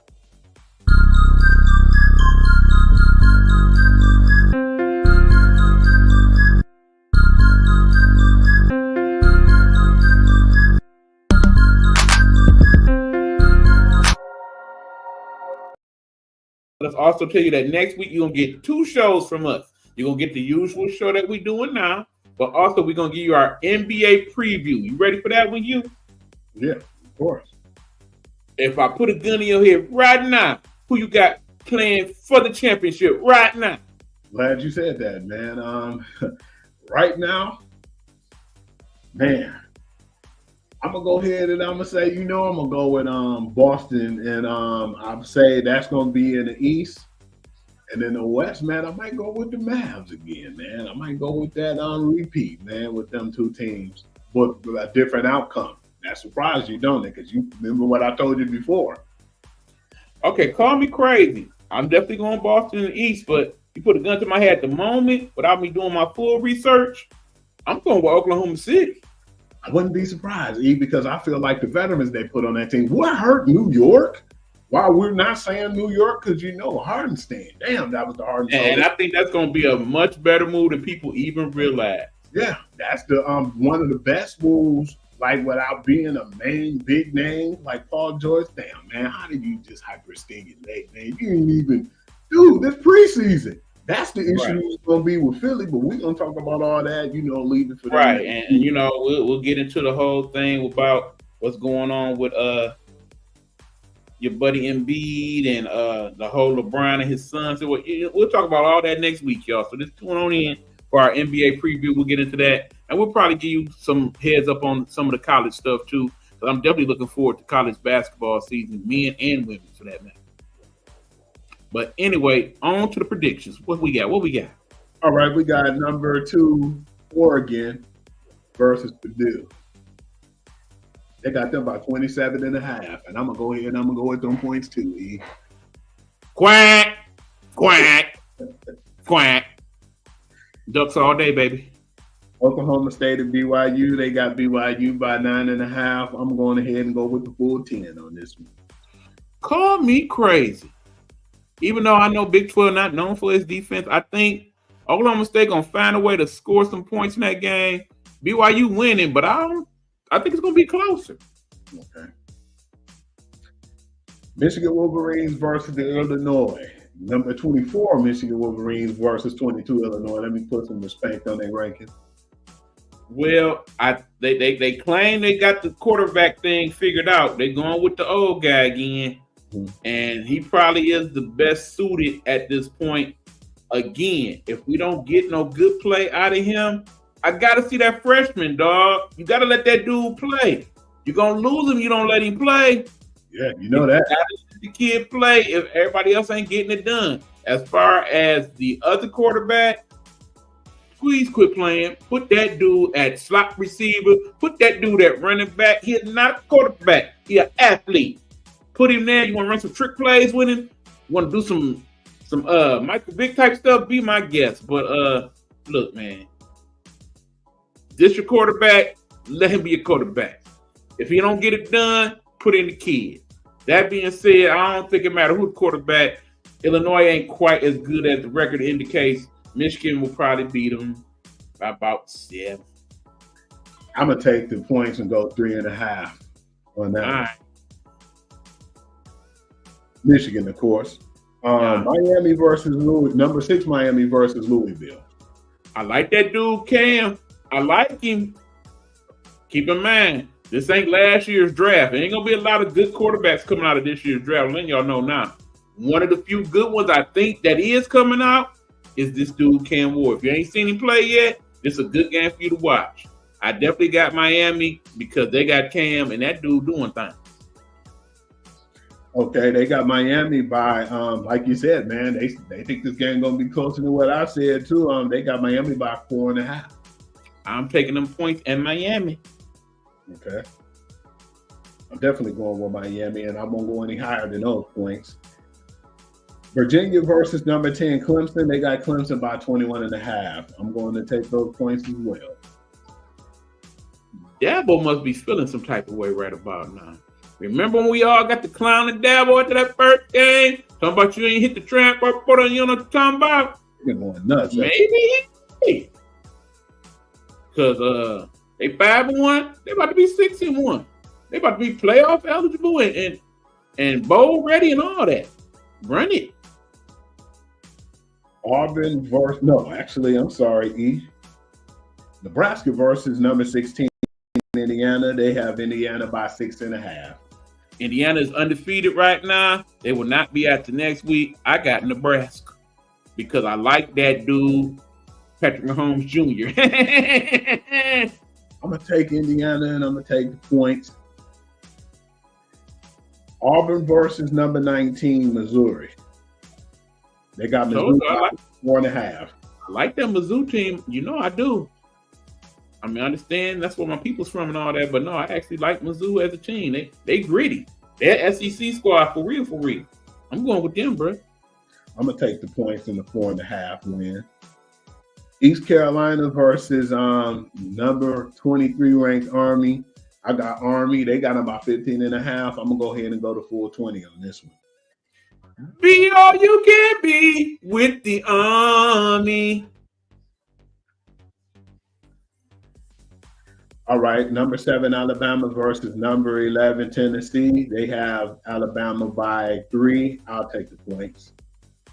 I'm surprised you're going with Alabama. Y'all listen to this week's episode of the Guru's Perspective over there when we get to the Spotify. He Alabama fan, but he wasn't acting like it. He wasn't acting like it for real. But yeah, this ain't that Tennessee team from a couple years ago. They decent. But they ain't got what they need to beat Alabama this time around. Got to go with Bama. And what's the issue with this team too? Bama, they're young, and I'm not tripping out on them, man. Before I think I would have took it harder than now. But I just don't think that they need to predicate themselves more on not just having a big play. Because if the big play ain't there, they just seem lost. They need to focus on, just the fundamentals. But then at the same time, man, it is different when you don't have Nick Saban and you have a new person, man. And what he's doing with it. I'm glad you brought that up here. Because the reason why they don't have Nick Saban is because Nick Saban don't have the power that he once did. NIL and transfer portal took that from him. You cannot have an Alabama team like he had now because of that. He don't have enough money. He don't have enough power to make it happen. You don't have that 5-star recruit behind that 5-star recruit where you can tell that dude, if you don't play right, I'm going to put in this dude and still be all right. It ain't like that no more at Bama. Not at all. So that's what I think changed everything. But then, Caleb DeBoer is going to have to be, I don't think he needs to be hard-nosed like that, but I think he needs to let them know what wearing them colors all about. And, if he even keep his ways, I don't think I'd trip out on that, man, because, of course he getting a lot of recruits, and he's good at the transfer portal, and especially when it comes to NIL, too. So they might just buy in, man. So, yeah, it's 2 different coaches, man. They just going to have to buy into the way that head of the board do things now. It's totally different over there now. So right. Yeah. You just got to understand, Hugh, the Alabama as you knew it, just like the Michigan as I knew it. Can't be that way no more, bro. This is a whole new ball game. That's what makes the sport even better, man, because, Exactly. every year now I think it'll be a different, competitive. Right now, Hugh, Texas #1 school in the country. Can you say without a shadow of a doubt they won the national championship? No, because remember last year, man, they looked like they was unstoppable. And what happened? they lost to that Caleb DeBoer Washington team. And they kind of beat them up too, man. It wasn't like they blew them out, but they basically showed that Texas wasn't all that tough and rugged like we thought they were. So yeah, man, right. I can't even say that. You're right. And Georgia, Ohio State barely beat Oregon, and Oregon barely beat Ohio State, and any of them could be in the mix right now. Yeah, Parity. Ain't too many teams that make me say, "Oh man, I'm scared." Right. Not to mention, don't be shocked that one of these teams that's undefeated right now has something to say about it when it's all said and done. Boise State, for instance. Freaking Army. Yeah. Notre Dame, number 12 Notre Dame versus Georgia Tech. They got Notre Dame by 11.5. Georgia Tech will probably make it interesting in that first half, but Notre Dame, they'll figure it out. I'm not going with the points, but I'm definitely going with Notre Dame. Yeah, I'll go with Notre Dame and not the points on this one either. I agree with you. Woo! Charlotte versus number 25 Navy. They got Navy by 17. I'm going to take them points. We can sail the 7 seas in the Navy. Number 14 Texas A&M versus Mississippi State. They have Texas A&M by -16. They got them by 16. I'm going to take them points. It's crazy how we really ain't had much to say about Texas A&M. Even though that's a hell of a program, and they got the deep pockets and all of that. Ooh. Man, have you seen the campus of Texas A&M? Basically, look up Texas A&M's campus if y'all ain't familiar. Have you seen the practice facility? Look that up on the internet. They got a big program over there. They should be doing more, and not just with football. I'm definitely surprised too, man, because definitely after last year, we was like, man, we thought they were supposed to be better than this. And, they're doing okay this year, but we still thought they'd be a little better than what they are. But, yeah, definitely take them points with them, though, with that 16. Number 8, LSU and Arkansas. Yeah, you might have something brewing on this one. They only have LSU by -2.5. I'm going with the upset. I'm going with Saul. Okay. That kid Jefferson, he a difference maker. Number 5, Georgia versus number 1, Texas. Ooh. Man, I hope that live up to the hype. I really do. It'd be interesting to see how this plays out, because think about it. You got Ewers back in the game at quarterback. Let's just say they get down by 14. Fuck it. Let's throw Arch in there, see what he gonna do with it. They got 2 legitimate first-round quarterbacks on that squad to start, not to mention all the other weapons and whatnot. It could be interesting, but Georgia only been like the best team in college football for the better part of 5 years, so anything can happen. I ain't touching this game. I can't pick it. They have Texas by 5. I ain't messing with it. I'm going to go under that, but then I'm going to go Georgia in this one. I wouldn't be surprised either one of them teams win. I can't mess with that. I can't do it. UCF versus number 9, Iowa State. They got Iowa State by -14. I'm going to go with the points. I'm going with Iowa State, but not the points. UCF is a little bit better than you might be giving them credit for. Kansas State, number 17, Kansas State versus West Virginia. They have Kansas State winning by 3. I'm going to go with 6 on that one with Kansas State. I think that's going to be a good game. I'm agreeing with you, maybe not with the points, but with them winning. But I think that's going to be a good game. I think weather going to make a determination. If it's a bad weather that might change my thoughts on that. But if everything is everything, that's going to be a good game. Number 21, SMU versus Stanford. I'm going to take SMU, and I'm going to take them points at 16.5. It is so crazy that Stanford is in the ACC. How that worked out is, I understand UCLA, USC, that's kind of crazy seeing they in the Big Ten, but how Stanford and California ended up in the ACC, that's even crazier. I'm basically waiting for basketball season for Stanford. Let's move on. All right, man. Now we're into the NFL and making those predictions. Let me know when you're ready to go. All right. Well, let's do it. Broncos versus Saints. They have Denver winning by 3. I'll take those points because I feel like the Saints too banged up. That's the Thursday night game. Okay, I got to go with the Broncos just because you know who the Broncos coach is. Yeah, He gonna put a little extra on it. that's gonna be crazy. I want to see how that's gonna work out, man. That whole ordeal. Okay, this was the big one, man. Lions and the Vikings. Crazy how we didn't even talk about the Lions and the Cowboys. Not that we needed to. You know that game was a blowout beyond blowout, and the Lions felt some type of way and all of that. They did whoop that monkey ass though. We apologize for that, y'all. We wasn't supposed to let that slide. I got to blame you for that. But nonetheless, this is going to be a different game. Ain't going to be no blowouts this time. Go ahead. Time though, man, when it's a 47-9 victory, man, and they beat them like that, man, and them dudes ain't even get, like, my man didn't even put up 200 yards in the game, and they only settled for 3 field goals. And to be honest with you, that game could have easily been 70-9. They took and should have been more. Because remember, the trick plays aside, if they just would have kept the normal plays in and everybody played the whole game, it would have easily been 7. I mean, not to mention the fact that Hutchinson got hurt. He hasn't got hurt. That's probably another defensive touchdown we might have had. I mean, you know, bottom line is this week ain't that, okay? Minnesota ain't happy, all right? I'm going Minnesota. I'm going Minnesota on this, and then I'll take the points, the 2 points. You disrespectful son of a bitch. But I'm going with the Lions. I'm going by a field goal. This is going to be a close game. I ain't going to tell that lie. But I think we're going to have to win this one in the shootout, y'all. I'm looking at like 38-35, something like that. We can go next if you want to. I'm listening. This is on the Patriots and the Jaguars in London. Next! Titans and Bills. I got the Bills by 9. I'll take those points. This is the beginning of the end for the Titans, y'all. Bills whooping that ass.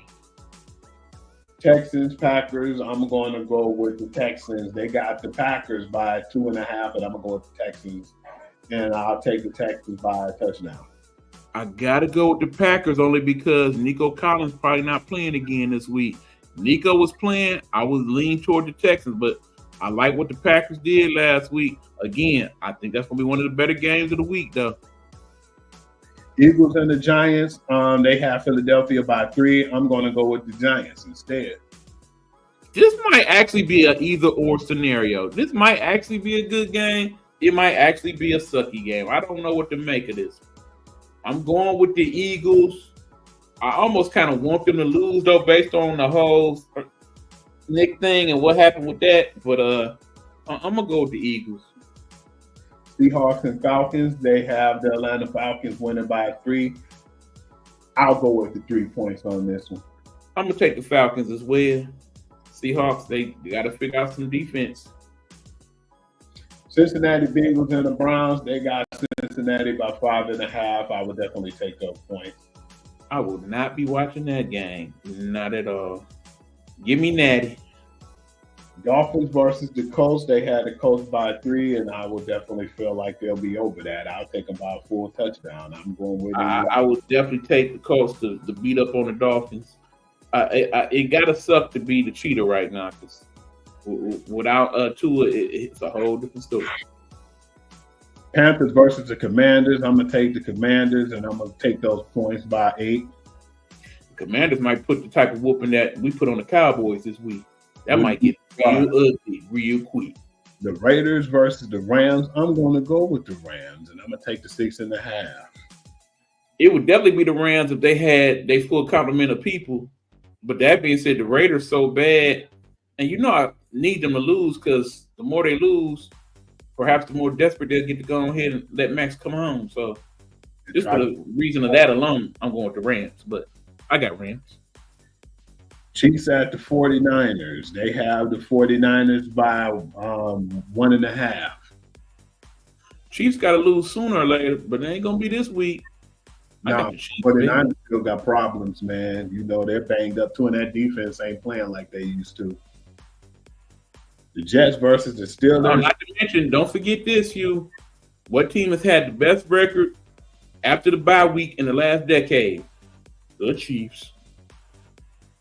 The Jets and Steelers, they had actually the Jets by 2.5. And guess what? I'm going to take those 2.5. I'm going with the Jets. If Devontae is playing this week, it's definitely the Jets. If he ain't quite ready yet, Pittsburgh might make it interesting. But on the other hand, if Russell does play this week, I can see a scenario where they find a way to win yet again. Mm-hmm. I'm going to play the averages and go with the Jets, but begrudgingly so. Okay, you have the doubleheader Monday Night Football game. You know I hate when they do that. I'm going to go with the last game first and the first game last. The Chargers versus the Cardinals, and then they have the Chargers only by 2.5. I'll take a whole touchdown lead, and I'm going with the Chargers. See, the reason why I hate when they do this on Monday is because they always schedule them two games like about an hour in between each other. So you always stuck with having to go either back and forth like you do on Sunday. Monday shouldn't have to be like that. I almost kind of wish they just go on here and say Smurf it and play a Tuesday game. You know they want to. Don't you know the Channel 7 game be better though? Every time. That being said, what game we picking now? 7 game is the Ravens Buccaneers, and they have the Ravens by 3.5. I'll take those points and go with the Ravens on the road. Buccaneers might make it interesting, but not enough to stop my man Action Jackson. You know he like playing on Monday Night Football. So yeah, I got to give it to the Ravens, man. And that's all the games and all the stuff that I had for today. Right, and basically, I didn't pick the other one. Oh, yeah, I'm definitely going Chargers, by the way. But yeah, good people. Another great discussions for the week. Good job there, Hugh. You know what to do now. Handle your business. Let me handle mine on the theme. All right, man. Definitely appreciate that. Of course, you can catch me on Instagram. My Instagram is Hoovy, and I put up all my reels. Most times I put up highlight reels of every sport, anything sports on there. And of course, you can catch me doing the same thing on TikTok. That's HughLee.6. And I do the same thing, highlights, reels, and that's basically my bread and butter on those sites. And then moving over to the Sportsguru to you, that is my new Facebook page, relaunch of the Purity of the Game, of course. And then, of course, you can catch me on the Guru's Perspective on Tuesdays, 1 p.m. And then, of course, you can catch us on the Guru's Football Session. That's going to be the new name of the show coming up next week. And then you can catch that at 9 p.m.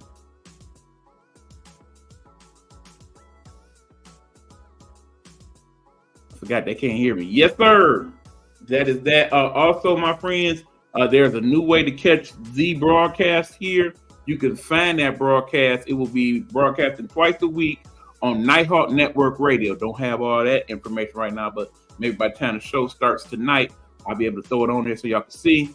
You can find Nighthawk Network Radio on Live 365. You're going to go to your app store, whether it's Google app or the Apple app store, find Live 365, put that on your phone, then you look up Nighthawk Network Radio, and we will pop right on for you, and you'll be able to check out that show, and of course, a lot of good 80s and 90s music we got going.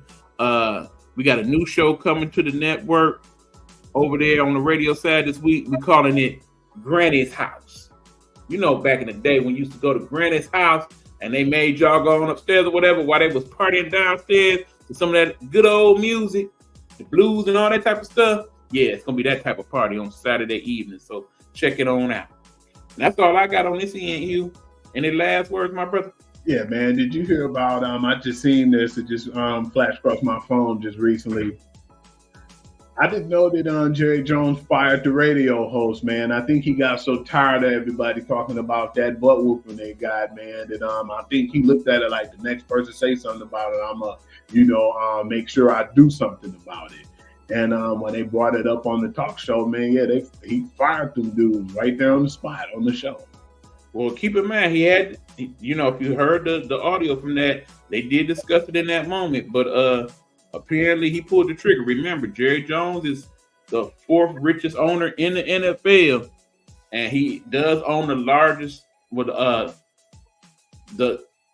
sports franchise that is worth the most money. So he does wield a certain amount of power that your average owner does not own. That being said, that was wrong. You the one who determined that you're gonna be the talking head for your franchise. So if you gonna be in your feelings when y'all don't do right, that's on you, bruh. You 82 years old. It ain't like they hurting your feelings. When you wake up in the morning, you still worth $30 billion, okay? Meanwhile, that dude done lost his job, and you already know. If Jared done fired you, ain't nobody in Texas smurfing with you, bruh. You untouchable at that point.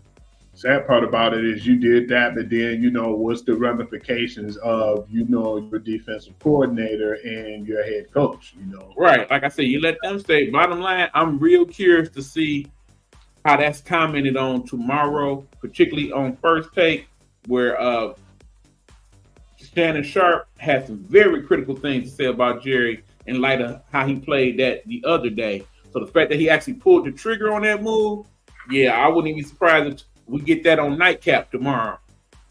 Shannon's thoughts on that. He ain't gonna hold him up. But he was definitely feeling salty too, because not only did they get beat, because I didn't think the Lions were gonna beat them that bad. I knew they was gonna win. I had them by like maybe 10 points at the least. But damn, to beat them down there by 40 at home on Jerry Jones' birthday too, man. I didn't expect that to happen. I think maybe that might have messed him up more than anything, because he had some of his friends there and whatnot to watch the game at Jerry World, and you done embarrassed that man in front of all his people on his birthday. I'm sure he felt some type of way. And that being said, the question got to be asked: did you pay Zach too early, bro? I'm starting to think, like it, man. Because when you look at it, it's like CD Lamb is still who he was, man, and then even Turbin's starting to play better.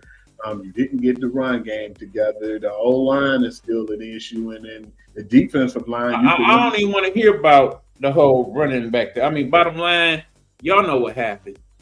The man was in the state. The man used to work out close to the build. He wanted to go to the Cowboys. He would have took a discount to play there, and you didn't even pick up the phone to call him. And consider it. Oh, it's yours. Derrick Henry on that Cowboy squad make them an entirely different team. That being said, we don't even need to discuss them all. They knew what they did, and now look at the Ravens versus the Cowboys, man. Funny how the tables turn and how fast they turn. All right. That being said, one last note, man. Like I said, WNBA, we got that game 3.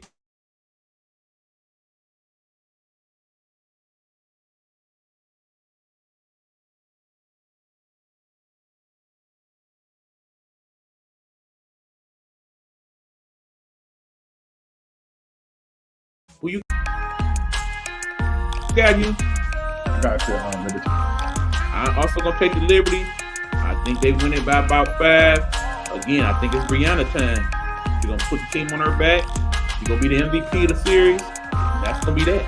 Who you have between the Mets and the Dodgers tonight? All right, we got game 3 tonight. It's in New York. I think Shohei been kind of quiet. It's time for Shohei to really show out, just like Aaron did the night before. I'm going with the Dodgers, like in a nice 5-4 type scenario.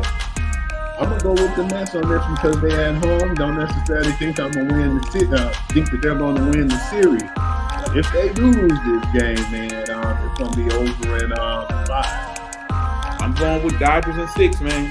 I'm also going with doggone Yankees in 5.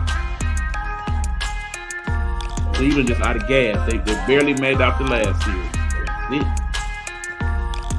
That's it for me, man. All right, that's it for me, y'all. Until next time, y'all know what it is. Throw the fingers up, you. We about this, boy. Peace.